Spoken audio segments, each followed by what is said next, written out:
I built the most aesthetic room on the internet, but left one issue. It's constantly dark. And let's be honest, we all know that lighting is the most important part of any room.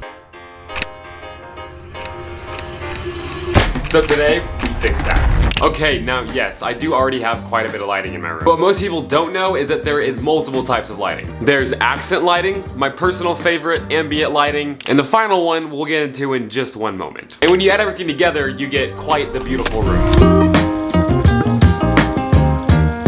But here's the thing, without all these lights, my videos look terrible. The thing is, behind every single good looking video is good lighting. But how do you get good lighting? Softboxes. So, I wanted to give it a shot. Is that a whole suitcase? Okay, now trust me, I want to get into the suitcase just as bad as you guys do. But first, we have one more box.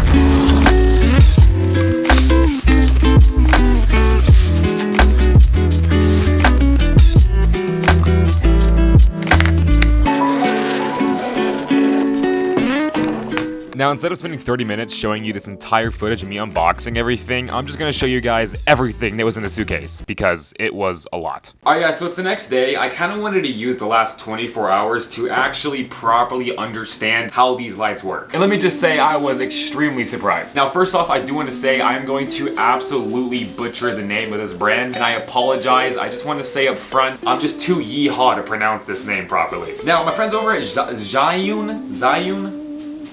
My friends over here at Zhiyun were nice enough to send me 4 different models of their lights, and let me just say, I was extremely impressed by every single one of them. They all have a purpose, and they're all unique in their own special ways, but I'm gonna go ahead and go over them one at a time, starting with the big, beefy bad boys. These right here in front of me are the Molus G200s, and let me just say, this is by far the best lighting I have ever worked with. This is what I would consider their big boy lighting, as it is their most expensive, and in my opinion, the best product they sell. Starting off, the quality on these things is absolutely insane. The entire exterior is built in almost a hard plastic. It could be a different material, almost like a metal, but I did a bunch of research and I wasn't able to figure out what the actual material is. The first thing you might notice is the fact that there is a fan in the back of these things. This is the Dynavort cooling system that's actually built into these softboxes. The thing about super high quality softbox lighting or any kind of studio lighting is that they run extremely hot. That is partially due to the fact that these things can reach up to 300 watts, but we'll go ahead and get into that later. The mounts themselves have full 180-degree movement, so whether you're bouncing it off a wall or maybe you're wanting a top-down shot, you can position these things any way you want. These lights do also have a massive color range, starting down at 2700 Kelvin and going up all the way to 6500 Kelvin. These things can take care of it all for you. Now, moving aside from the lights, I want to go ahead and talk about the controller for them because it blew me away. The controller is its own standalone device. It has 2 different little dials on it where you can control the brightness as well as the color temperature. Now, there are multiple different attachments for these lights, but out of the box you get the Zhiyun reflector. This is kind of the base level attachment that when you purchase these lights out of the box will be all you really need. Now, if you're like me, I'm a little bit overkill, so you know I wanted some attachments, and Zhiyun was kind enough to send me out 2 of the filters, I guess you would call them. I don't really know what to call them, but they are the best way to take this professional light from pro to expert. Now, getting the actual softboxes set up is quite simple. You get it out of the box, it comes flattened just like this, but to actually expand it, all you have to do is pull the little metal wirings back until you hear a little satisfying click. Just simply do that to all of them and it'll be fully expanded. It only takes around 20 seconds to get them all expanded. It's actually like super simple. Now, I know the softbox looks massive, cause it is, but don't worry if this is too big for you. They have a bunch of different sizes, ranging even to the little tiny mini ones that can quite literally fit in my hand, but again, we'll get into that a little bit later. Inside of this thing is little Velcro straps that you simply just attach this thing to real quick. It is extremely easy to do and definitely helps a lot with super harsh hot spots whenever you have this thing's running and going. Then of course you have the main diffuser that has a bunch of Velcro going around the entire seam. And as you'll see in the inner softbox, you just, again, Velcro it all the way around. It's super, super simple.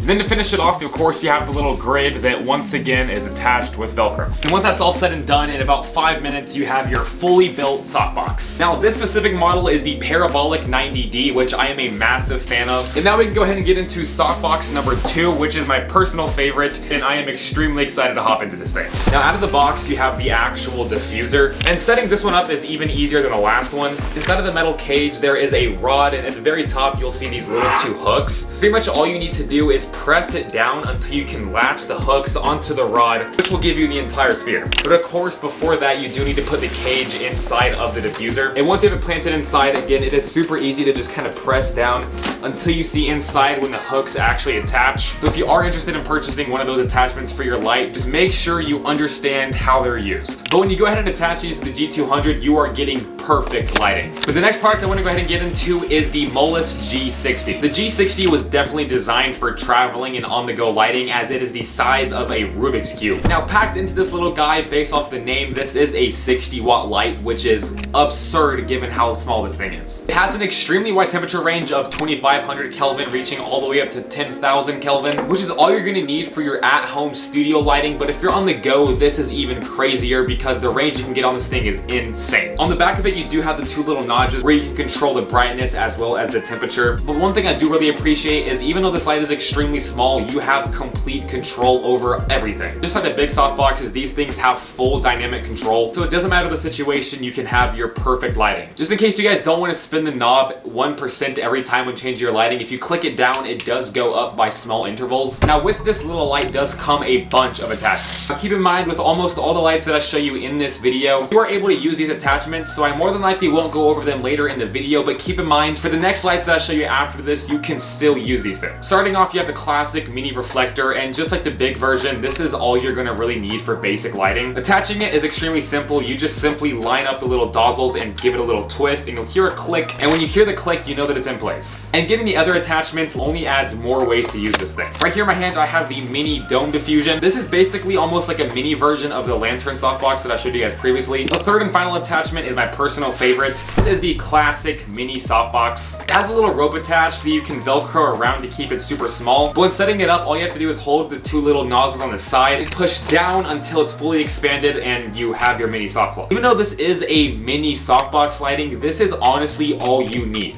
And just to prove it to you guys, the third light I'm going to be going over is the Molus X100, which behind the camera this entire time has been my main source of face lighting. Like I said previously, every single one of these lights use the same exact attachment brackets. So hooked onto these lights, I currently have the mini softbox, and it does an amazing job. Now, the Molus X100 is their middle tier lighting. It comes in with the power of an impressive 100 watts, which is absolutely insane because this thing is so small you can easily fit it in your bag, your suitcase, literally anywhere. It's also an extremely flat design, which makes it super easy for taking it with you or carrying it around. Now, one thing that makes these lights unique is that they do also come with these battery packs. If you're recording at home or at your studio, you can plug these things up to a direct power source, which will give you 24/7 usage. But if you're traveling on the go or maybe in an area that doesn't have an actual outlet, the Molus X100 does come with these battery packs. It's super easily attached onto the side, and when attached, you can use these things wirelessly, literally whatever you want. And for me, that's probably the coolest feature about these things that I didn't even realize I needed until now. Now again, the X100 has an extremely wide temperature range from 2700 Kelvin all the way up to 6500 Kelvin. And so far, out of the three lights that I showed you guys, these things might be my favorite just because with the 100 watt range, you have plenty of light no matter what the scenario is. And the addition of this power bank allowing you to take these things on the go makes it, in my opinion, the perfect all-around lighting for not only at home studio, but when you're traveling. Now, getting into the fourth and final light, this is the 5-array MC20C. And if you're someone who's into lifestyle / vlogging content, this, in my opinion, is going to be the perfect light for you. Now, one thing to keep in mind is that this isn't a 24/7 power source light. You do have to charge this thing. It takes around 2 hours to get a full charge, but you get 40 minutes of usage. Now, this thing does have multiple different diffusion attachments. So if you're wanting to light up a big area, you can start off with the singular basic diffusion. But if you're wanting more precise lighting, they do have these little attachments that are all actually magnetic. Now, the fourth one I do think is really cool. It kind of has these 4 little flaps that come out, so you can almost directly project your light down onto something. Now, the reason that I do think this is the best lighting for all content creators is the ability to attach it to your camera. On the bottom, you do have the classic camera mount that you can easily slide onto the top of your camera, and going around the 3 sides of the cage is more attachments where you can still add in your microphone or any other camera attachments that you currently have added. Now, for this next segment of the video, I'm going to go ahead and show you guys how I set up all of my lighting. Keep in mind, this is just how I personally do my lighting. It can be different for everybody. There's a lot of factors that come into play, but just for how my room is laid out and how I like to do my recordings, this is how I set up all of my lighting. Now, as you can obviously tell right now, this shot looks absolutely terrible. That is because the only lighting that I have on right now is my overhead light. And if you don't already know, you should pretty much never use these things. Just to start everything off, I'm gonna go ahead and add some more color to the room.